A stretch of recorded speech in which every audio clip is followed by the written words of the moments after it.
only a few weekends a year do they fire up this beast, and I've come to see the fun. Papplewick pumping station was built at a time when being proud of infrastructure projects was at its highest. At the time, Nottingham residents were taking their water from the River Trent and Leam, and it wasn't very clean, so this spring water was a vast improvement. The 120-foot tall chimney stands over the site and is offset from the main building. See if you can work out why and put your guess in the comments.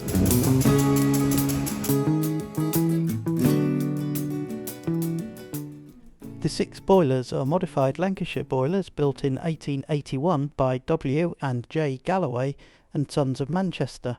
Each one holds 1,500 litres of water and were designed to operate at a pressure of 50 pounds per square inch. When in continuous operation, each boiler consumes about 2 tonnes of coal a day.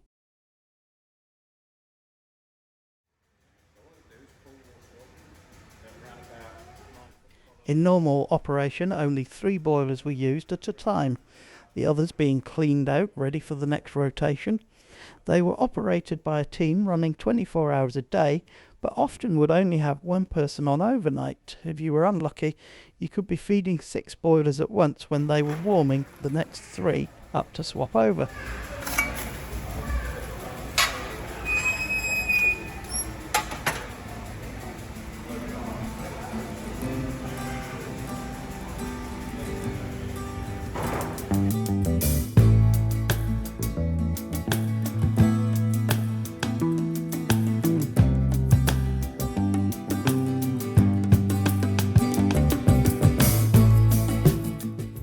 All these boilers weren't just to run the workshop, even though it made good use of the steam to operate this donkey engine, off which a drill and lathe were run. And the cooling lake is not just there to look pretty, although it's always had its secondary uses for many years.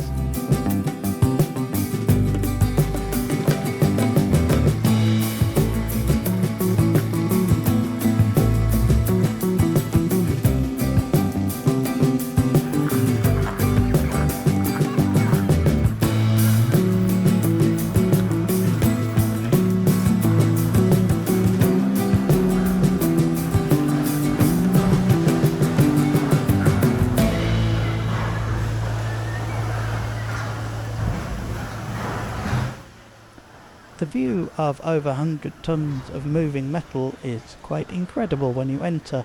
The sound is quiet and the movement smooth enough to hypnotise you.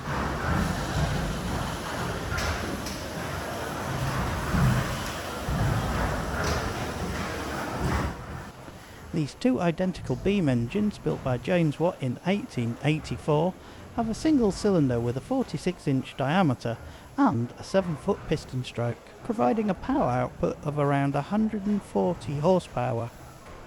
They operate at around 16 revolutions per minute, purpose-built to work with massive flywheels, each 18 feet in diameter.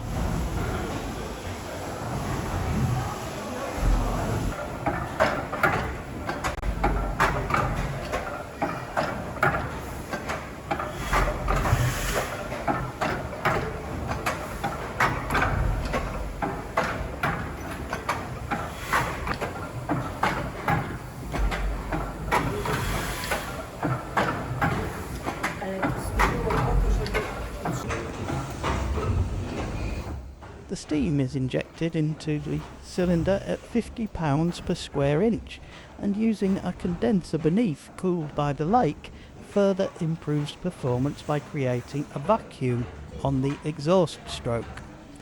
This dual action allowed the engines to achieve higher efficiency compared to simple atmospheric engine.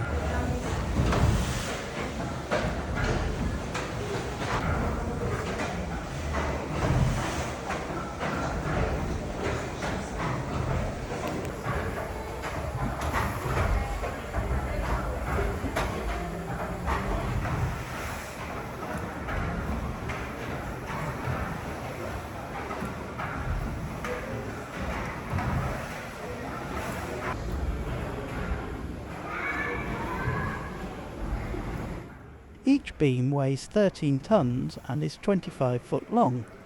There is a coupling at the end that runs to a crank that runs the flywheel and governor. A counting device measures the number of times the beam is swung. Also up here are 2 winches which help with lifting the heavy machinery for maintenance and to help lift the sections of the pump rod out.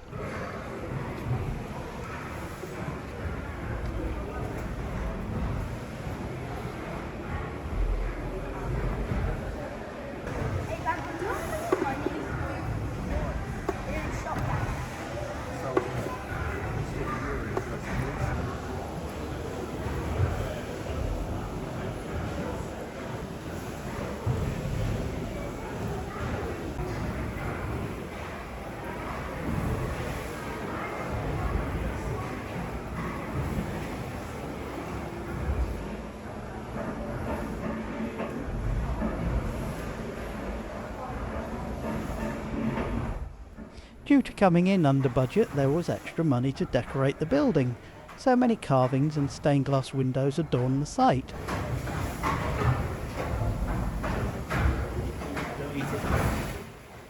The engines drove direct acting lift pumps designed to raise water from 200-foot deep wells beneath the station. Each pump cylinder measured around 20 inches in diameter, with a stroke length matching the engine beam motion.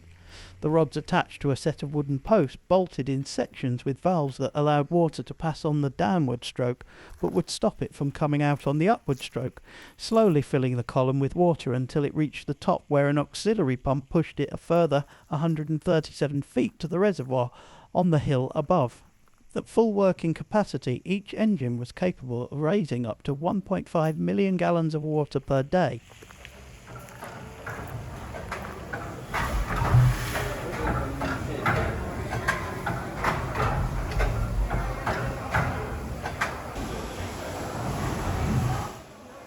The speed of the engine was controlled by Watt's centrifugal governor, which runs off the main crank with a beveled gear, and acts by altering the main steam valve via a rod linkage.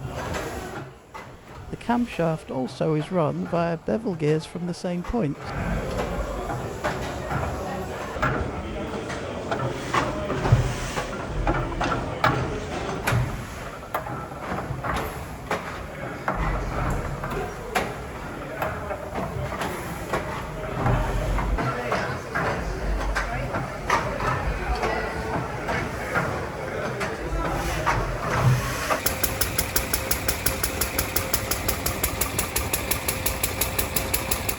There was lots of other things to see on the site, including engines large and small. There is a great selection of toy steam engines as well as large ones too.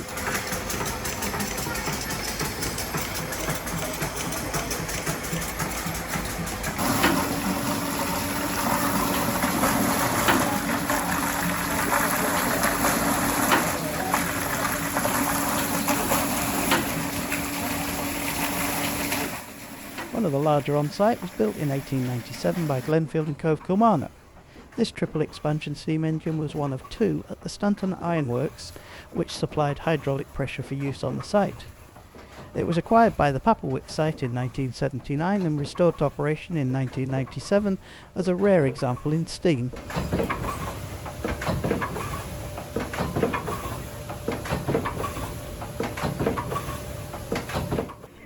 The 1922 winding steam engine made by Roby & Co for Limby Colliery, which was located 3 miles away and provided coal for Papplewick, can also be run, and produced 1300 horsepower when winding coal in skips with a 65-ton payload.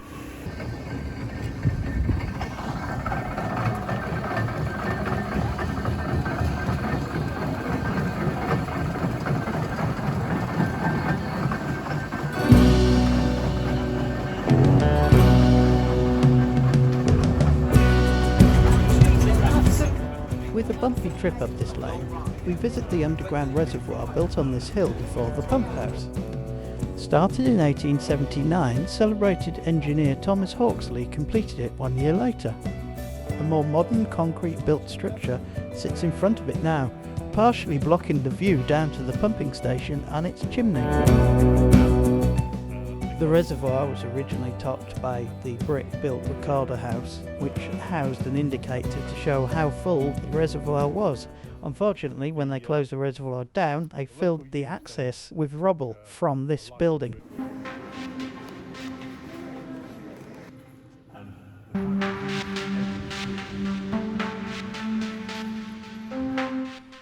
Nobody knows why so much care and attention was made in the construction of this structure, but the quality of the brickwork speaks for itself. The sharp, perfect lines on the corner of the vaulting and the neat pointing just add to the wonder of the overall design of the place.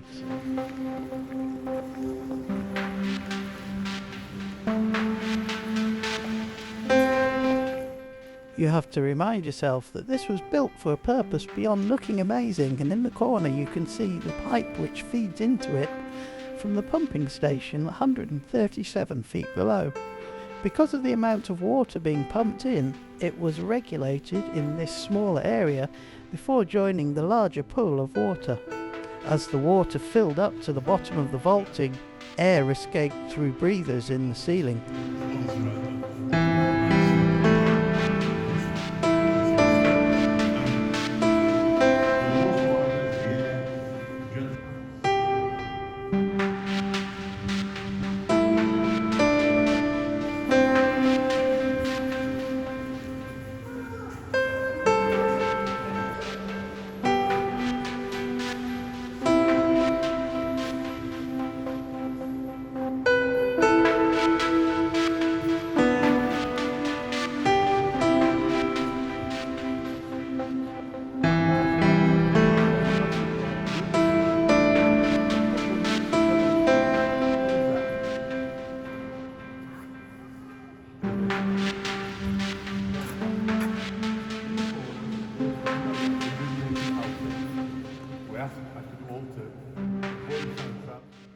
Across the immaculate brick-built floor are raised bits. These are sand traps to capture any silt or sand in the water.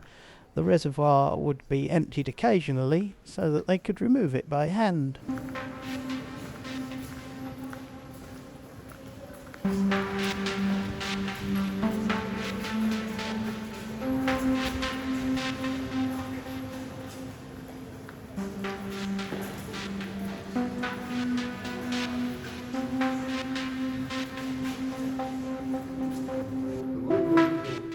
In the corner opposite the entry point is where the water exits and travels down under gravity to Nottingham.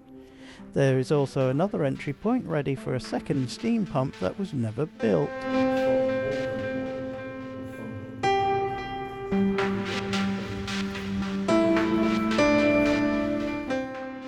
So the big question is, why can we go and see this incredible piece of infrastructure? In the early 1900s, a crack was found in the brickwork, in line with an expansion joint in the ceiling. It was sealed up, but within a year it had gone again, and a second larger crack had started to grow. It was suggested that it might be mining subsidence, but there are no mines underneath it, so is unlikely to be that. In 1906, the structure was abandoned, its entryway filled in and forgotten about for decades.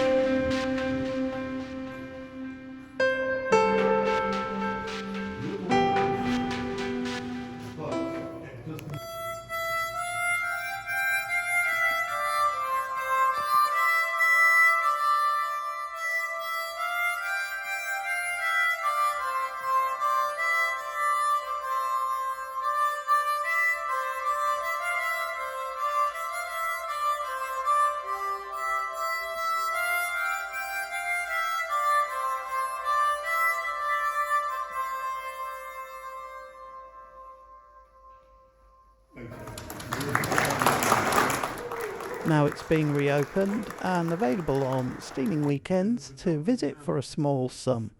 Papplewick is well worth the visit and provides a good day's worth of activity and interest for all ages. And if you missed it, the reason the chimney is offset is due to plans to have a second pump house if it was deemed necessary. I'll leave you with a short shot of the modern electric pump building that now provides water from the well. I think we can all agree it's not as impressive.